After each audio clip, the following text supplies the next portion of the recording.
The dust had a taste. Elias had known it his whole life. It tasted of solitude, of dry earth, and of years that had stacked one upon the other, like stones in a wall, each one sealing him further inside his own borders. His ranch was an island in a sea of unforgiving land, the mountains a distant, jagged shore. For 20 years, since the silence had first fallen over his house, he had been its sole inhabitant. He preferred it that way. The company of his cattle was predictable, their needs simple. They did not ask questions, and they did not carry the ghosts of the past in their eyes. He was mending a fence line when he saw them, a slow-moving procession against the setting sun. They were not riders, not cowboys or prospectors. They were on foot, and they moved with the weary purpose of a people who had been walking for a very long time. 10 of them, Apache. The word landed in his gut like a cold stone. He stopped his work, the hammer heavy in his hand, and watched them approach. His hand drifted, almost unconsciously, to the Colt peacemaker holstered at his hip. Old habits died hard. They were a pitiful sight, not a war party. A few women, a couple of old men whose faces were maps of hardship, and a handful of children. The one in the lead was a woman, her back straight with a pride that seemed to defy their desperate circumstances. She carried a small child in a sling, and her eyes, when she finally stood before him, were dark and deep and held no illusions. She did not ask for pity. She did not beg. She simply stood there, waiting. Elias didn't speak. His voice was a tool he rarely used, and it felt rusty and ill-suited for this moment. He let the silence stretch, a language he was fluent in. The wind whistled through the fence wire, a lonely, mournful sound. The woman's gaze did not waver. She looked at him, then at the small, sturdy house in the distance, at the plume of smoke rising from its chimney, a sign of warmth, of life. "We need shelter," she said, her voice clear and steady, though raspy with thirst. "The snows are coming, and we are hunted." Hunted. The word hung in the air between them, sharp and dangerous. Elias knew who hunted the Apache. Men with government papers and no conscience, looking to collect a bounty on scalps. Men who saw these people not as families, but as animals to be exterminated. He looked past the woman at the others. An old man coughed, a dry, racking sound that shook his frail frame. A young boy, no older than 10, stood with his chin held high, trying to imitate the woman's stoicism, but his eyes darted nervously to the horizon. Elias's gaze swept over them, and then to a small, fenced-off patch of ground near his house. 2 simple wooden crosses stood there, weathered by the years. The ghosts he lived with every day stirred in their shallow graves. His wife, his son. The memory was a raw, open wound, a constant ache in his soul. He had sworn an oath on that ground, an oath of hatred and vengeance. He had built this solitary life on the bedrock of that promise. And now, the very people who embodied his loss were standing on his land, asking for his help. He should have said no. He should have raised his gun and told them to move on, to face their fate in the wilderness that was coming to claim them. It would have been easy. It would have been just. But he looked at the child in the woman's arms, its small face peeking out from the sling, and he saw a ghost of a different kind. He saw a small boy with hair the color of corn silk, a boy who had once run laughing through these same fields. The hammer felt impossibly heavy. He let it drop to the ground. He gave a single, curt nod toward the large, empty barn that stood 100 yards from the house. "The barn," he said, his voice a low gravel. "You can stay there. But when the storm passes, you leave." The woman held his gaze for a long moment, a silent exchange passing between them. It was not gratitude he saw in her eyes. It was an acknowledgment, an understanding of the cost of his decision. She nodded once, then turned and led her people toward the offered shelter. Elias watched them go, the setting sun casting their long shadows behind them.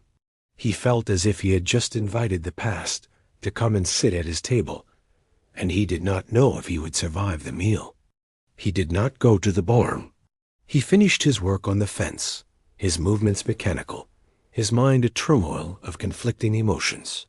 The sun bled out of the sky, and the temperature began to drop, the coming storm a palpable presence in the air. He went back to his small, empty house, the silence within its walls now feeling different. It was no longer a comfort. It was a lie. The house was not empty. He was not alone. He cooked his usual meal of beans and salted pork, but the food tasted like ash in his mouth. He could feel their presence across the yard, a silent weight on his conscience. He imagined them in the cold, dark barn, huddled together for warmth, their hunger a gnawing thing. He thought of the children. Cursing himself for his weakness, he stood, ladled a generous portion of the stew into a large pot, and grabbed a stack of old wool blankets from a storage chest. He walked across the yard, the wind biting at his face, the first few flakes of snow beginning to swirl in the darkness. The barn was quiet when he entered, the only sound the rustle of straw and the soft murmur of a sleeping child. They had built a small, smokeless fire in the center of the earthen floor, its light casting flickering shadows on their weary faces. They all looked up as he entered, their eyes wary, like those of cornered animals. He said nothing. He walked to the fire, set down the pot of stew and the blankets, and turned to leave. Wait. It was the woman's voice. He stopped, his back to her. Why? She asked. The question was simple, but it held a universe of meaning. Why help us? Why risk yourself for your sworn enemies? Elias did not turn around. He could not. He could not let her see the conflict in his eyes, the ghosts of his own children that he saw in hers. The children are cold, he said, his voice rough, and I cooked too much stew. He walked out of the barn without another word, pulling the heavy door closed behind him, shutting them in with the warmth and the food, and shutting himself out in the cold with his memories. He leaned against the rough wood of the door, the snow beginning to fall in earnest now, covering the world in a blanket of white. And for the first time in 20 years, Elias felt the crushing weight of his solitude, not as a shield, but as a cage. The blizzard descended with a silent fury, erasing the world, isolating the ranch in a swirling vortex of white. For 3 days it raged. Elias was trapped in his house, and the Apache were trapped in his barn. 100 yards of impassable snow separated them, yet their presence was a constant, unnerving weight. He went about his chores with a grim determination, tending to the livestock in the small stable attached to the house, chopping wood, maintaining the fire. The routine was a comfort, a way to keep the turmoil in his mind at bay. But the silence was different. It was filled with unspoken questions, with the ghosts of the past and the uncertainties of the future. On the second day, he found a small, carved object on his doorstep, half buried in a snowdrift. It was a horse, painstakingly whittled from a piece of scrap wood, its form simple, but surprisingly elegant. He knew, without knowing how he knew, that it was a gift, a thank you. From the young boy, perhaps. He took it inside, his calloused fingers tracing the smooth lines of the wood. It was a small thing, but it felt significant, a bridge across the chasm of silence and mistrust that separated them. He placed it on the mantelpiece, next to a faded photograph of his wife. The two objects, from two different worlds, from two opposing sides of his life's great tragedy, stood together in the firelight. The sight of them did not bring him peace. It only sharpened the conflict within him. When the storm finally broke on the 4th morning, the world was transformed. The landscape was a pristine, brilliant white, the sun glittering on the deep snow. The silence that followed the storm was profound, a stillness that felt both peaceful and menacing. Elias knew the respite was temporary. The bounty hunters the woman had spoken of would be on the move again as soon as the passes were clear. He also knew his unwelcome guests could not stay. His offer had been for the duration of the storm, and the storm was over. He pulled on his coat and boots and trudged through the deep snow to the barn. The air was bitingly cold, his breath pluming in front of him. He found them gathered outside, their dark forms stark against the white snow, their meager belongings bundled and ready. The woman Tala stepped forward to meet him. Her face was grim, her eyes betraying the fear she tried so hard to conceal. "The storm has passed," she said. It was not a question. "We will leave now." Elias looked at them.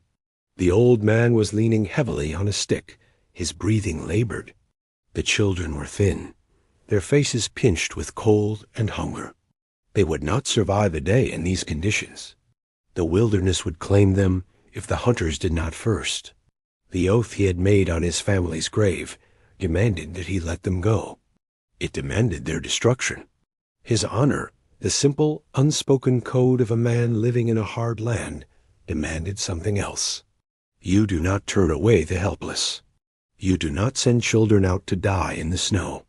The two opposing forces tore at him, a silent war within his soul. He looked from the small, desperate band of people to the vast, indifferent mountains that surrounded them. He had made a promise to the dead, but what did he owe to the living? His gaze fell on the young boy, the one he suspected had carved the horse. The boy was watching him, his expression a mixture of fear and a strange, defiant hope. In his eyes, Elias saw the reflection of his own son. "The passes won't be clear for a week," Elias heard himself say, the words feeling like they were spoken by another man. "The hunting will be poor. You'll starve." He turned and began to clear a path from the barn to the house. "You can't stay in the barn. You'll freeze.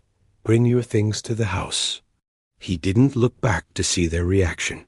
He just kept working, his shovel biting into the deep snow with a steady, rhythmic crunch. He was breaking his own laws, betraying his own grief. He was clearing a path not just through the snow, but through the wall he had built around his heart. And he was terrified of who and what he was letting inside. Moving them into the house was a violation of the sanctuary he had so carefully constructed. The space, which for 2 decades had been shaped by his grief and solitude, was suddenly filled with the quiet, rustling presence of strangers. They were ghosts of a different sort, living and breathing, their needs immediate and undeniable. The house felt smaller, crowded with their silent histories, their unspoken fears. They were respectful, almost reverently so. They spoke in hushed tones, their movements careful, as if afraid of disturbing the fragile peace they had been offered. Tala, their leader, organized her small flock with a quiet efficiency.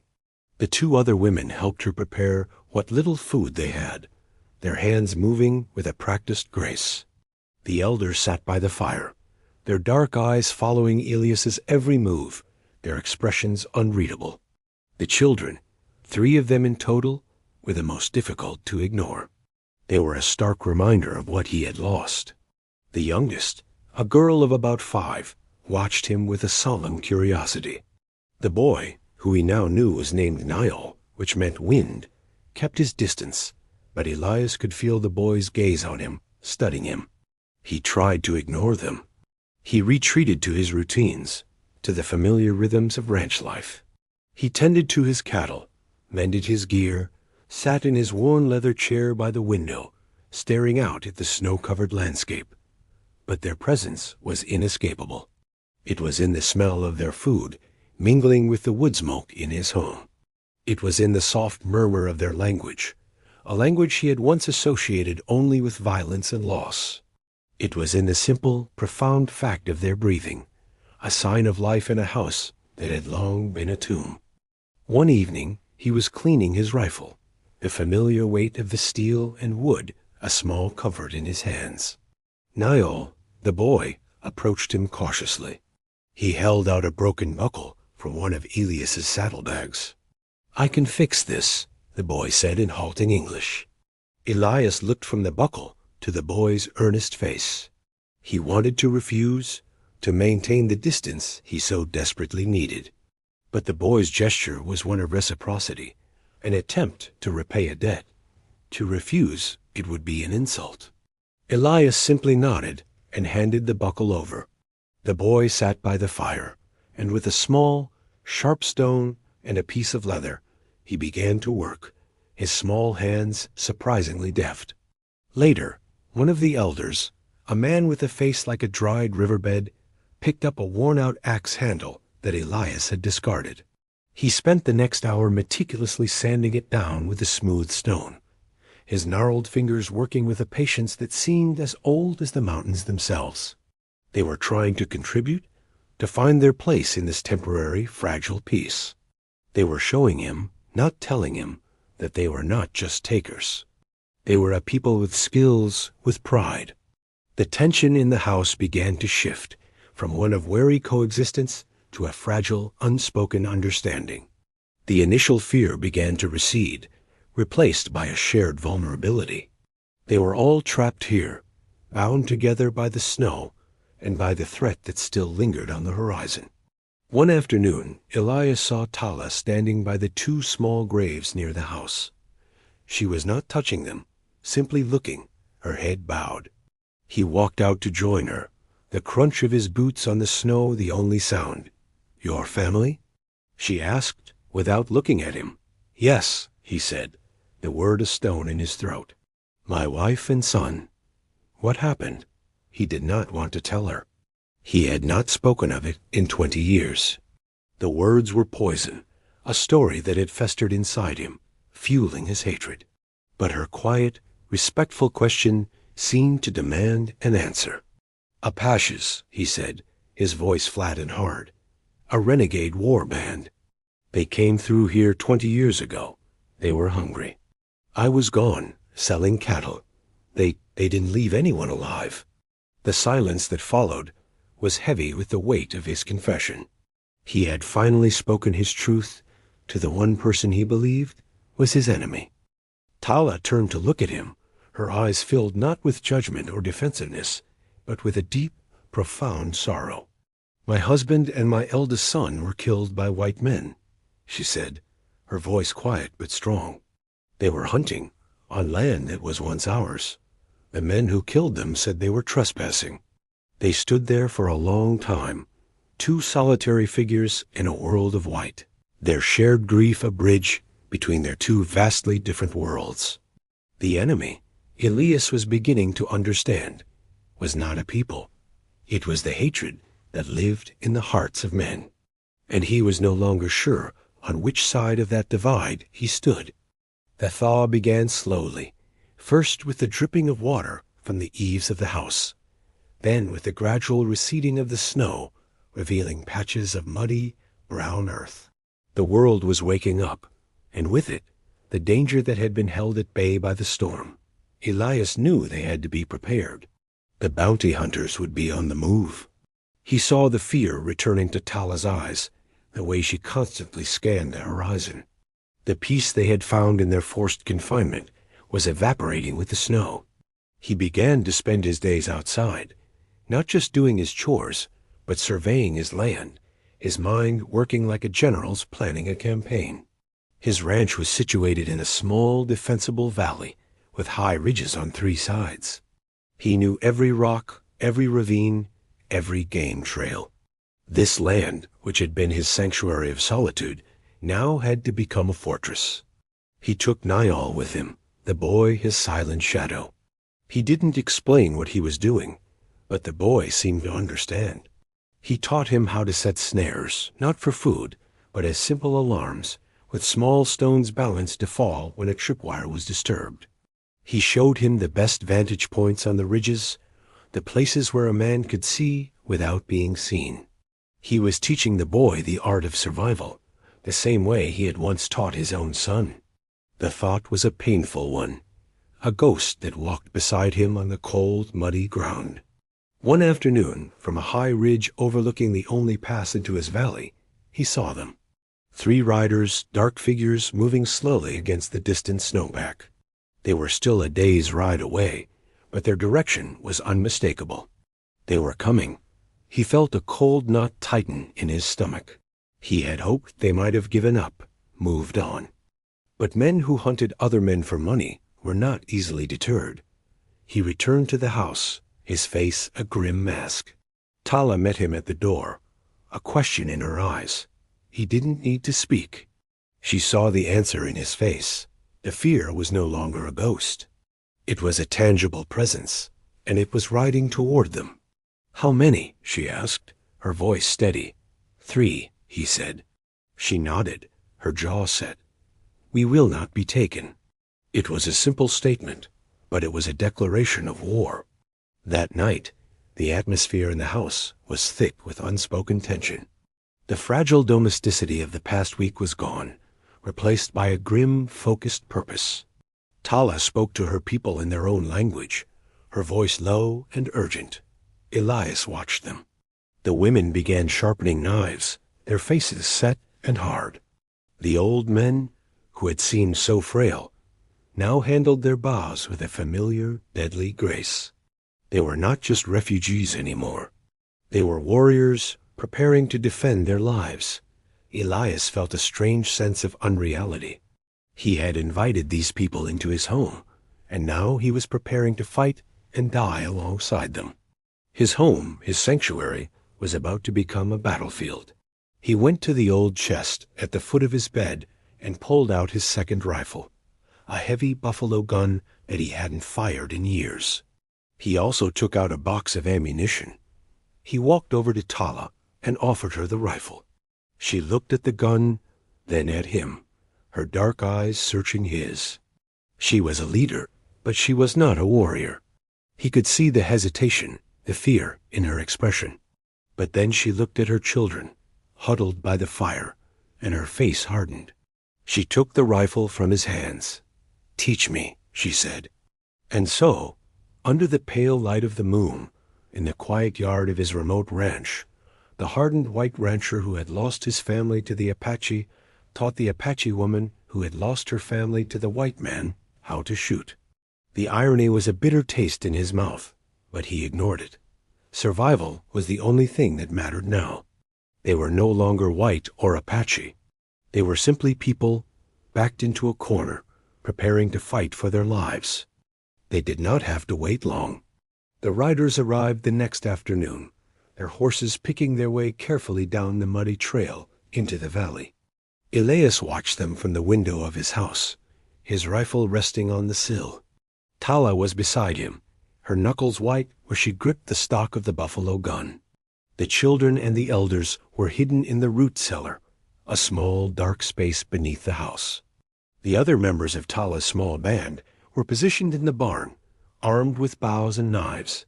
The 3 men rode into the center of the yard and stopped.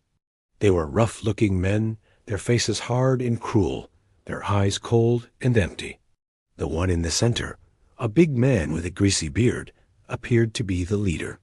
He dismounted, his eyes scanning the house, the barn, the silent, empty yard. "We know they're in there," he shouted, his voice echoing in the quiet valley. "Send them out, old man, and we'll leave you in peace." "We just want the savages." Elias did not answer. He remained perfectly still, his breathing slow and steady. He had a clear shot at the leader's chest. He could end this right now. But something held him back. He was not a killer. Not yet. "Don't be a fool." The man yelled, his voice taking on an ugly, impatient edge. "There's a bounty on every one of them. You're harboring fugitives. That's a crime." The man unholstered his pistol and fired a shot into the air.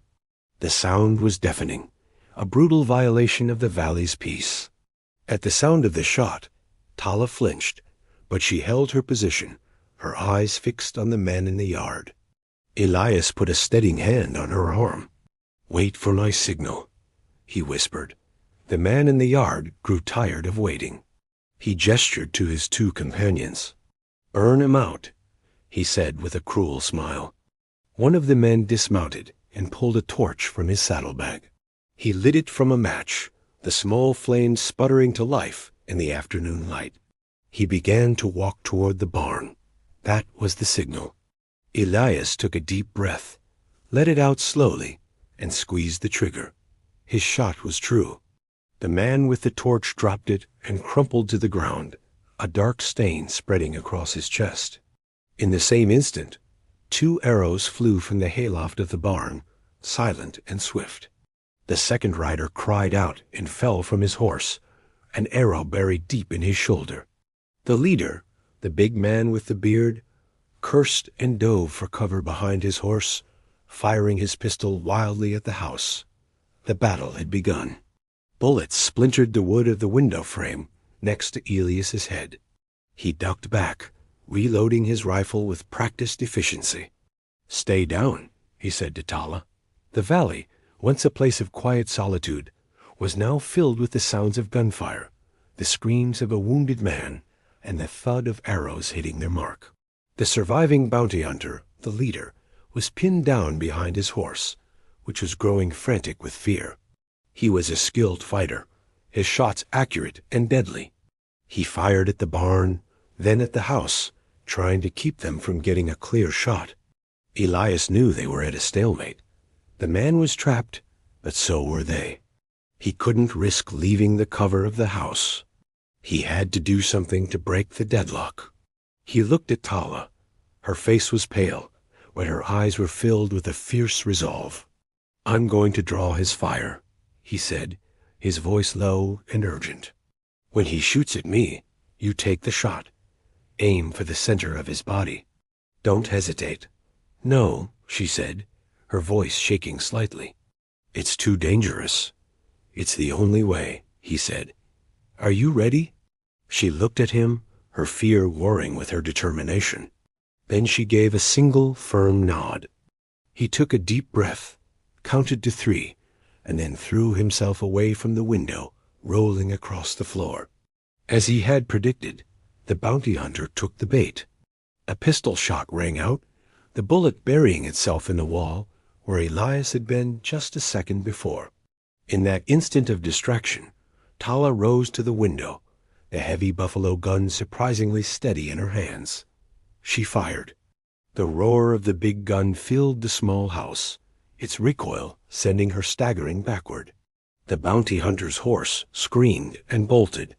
The man himself stood for a moment, a look of shocked surprise on his face, a massive hole torn in his chest. Then he fell face first into the mud and did not move. A profound silence descended upon the valley, broken only by the whimpering of the wounded man by the barn. It was over. The fight had been short, brutal, and decisive. Elias rose slowly, his ears ringing. He looked at Tala. She was leaning against the wall, the heavy rifle on the floor beside her, her body trembling. Her face was ashen. She had just taken a man's life. He walked over to her and gently took her arm. "You did what you had to do," he said, his voice softer than he had ever heard it. "You saved us." She looked up at him, her eyes filled with a complex mixture of horror, relief, and a strange, fierce pride. They had won. They had survived. But the cost was written on the faces of everyone who emerged from their hiding places into the blood-soaked yard. The aftermath of the violence was a stark and ugly thing. The dead lay where they had fallen, their bodies grotesque in the afternoon sun. The wounded man from the barn had bled out, his face frozen in a silent scream.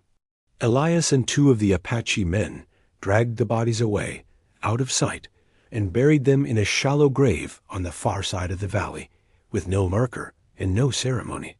They were a scar on the land, a reminder of the brutality that had visited this peaceful place. The children emerged from the root cellar, their eyes wide and terrified. The youngest girl, the one with the solemn gaze, ran to Tala and buried her face in her mother's dress, her small body shaking with sobs. Niall, the boy, stood apart, his face pale, looking at the dark patches of blood in the mud. He then looked at Elias, his expression unreadable. He had seen the reality of the world that day, the terrible violence that men inflict upon one another. The innocence he had carried into this valley was gone forever. Elias felt a profound weariness settle into his bones. He was not a warrior, he was a rancher. He had fought not for glory or for hatred, but to protect. And now that the threat was gone, he was left with the hollow, aching emptiness that always follows violence. He had shed blood on his land. He had taken life. The ghosts of his past now had company. That evening, no one spoke. They sat around the fire in the house, a silent, somber group. The shared ordeal had changed them. The barriers between them, the walls of race and history, had been broken down in the crucible of battle. They were no longer a rancher and a band of Apache refugees. They were survivors. A family, forged in blood and fear. Tala tended to the small wounds of her people, her hands gentle and steady. Her own shock seemed to have been put aside in service of her duties as a leader. But Elias could see the shadow in her eyes, the memory of the man she had killed. He knew that shadow would be with her for a long time. He went outside and stood in the cool night air, looking up at the stars. The valley was quiet again, the peace restored. But it was a different kind of peace. It was not the peace of solitude. It was the peace of survival, of safety. The house behind him was no longer an empty tomb. It was filled with the soft sounds of living, breathing people. It was filled with the future.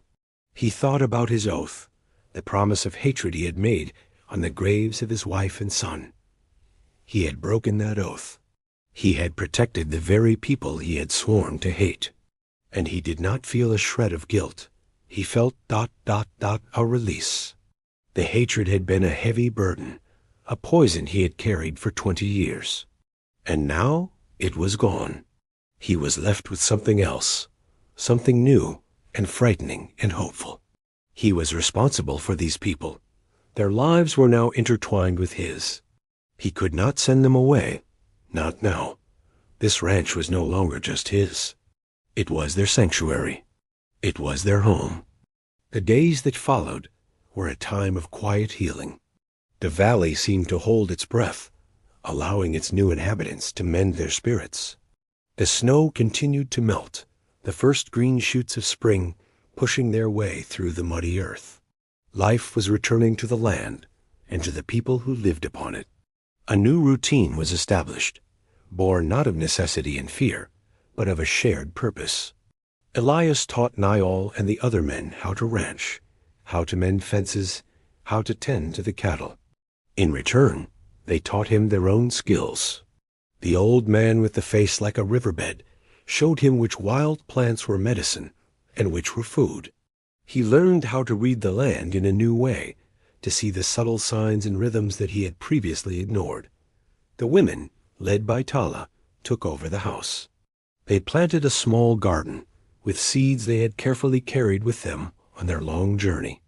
They mended clothes, cooked communal meals, and filled the small house with a warmth and life it had not known in 2 decades.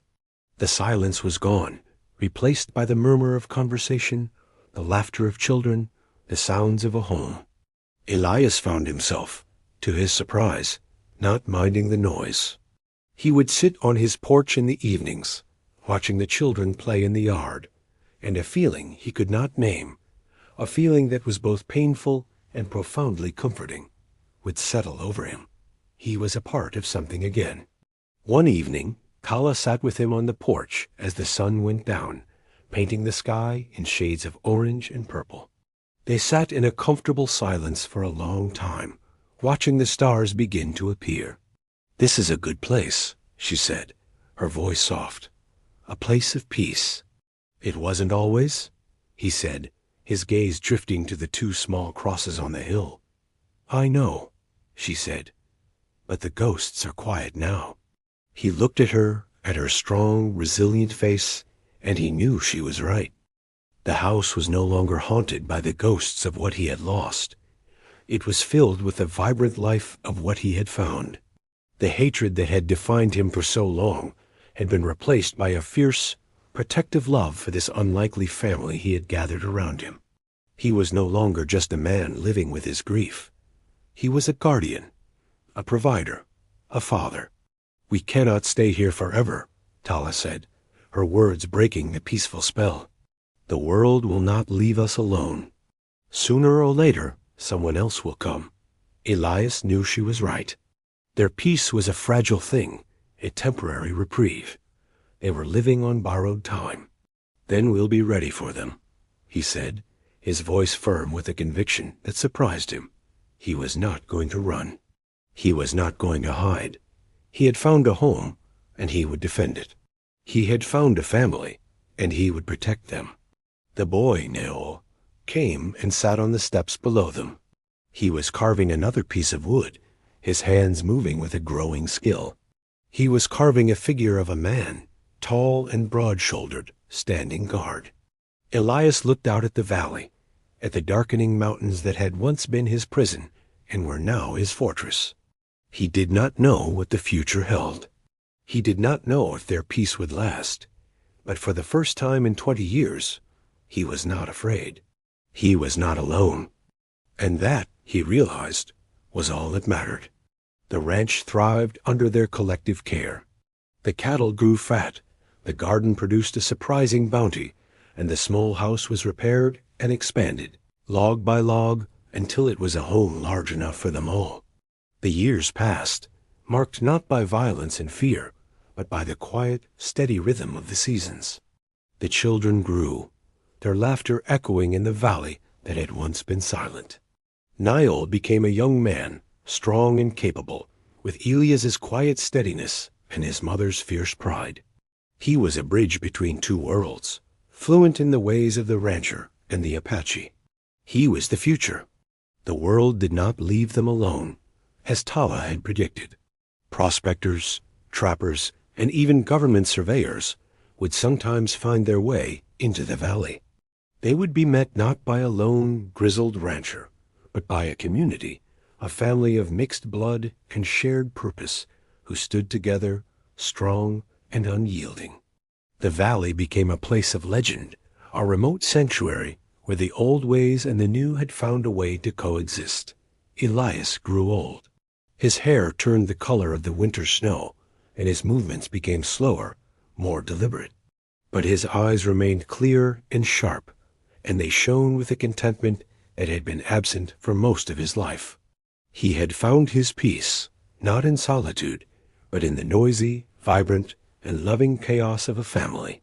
He was sitting on his porch one evening, watching the sunset, when Tala came to sit beside him, her own hair now streaked with silver.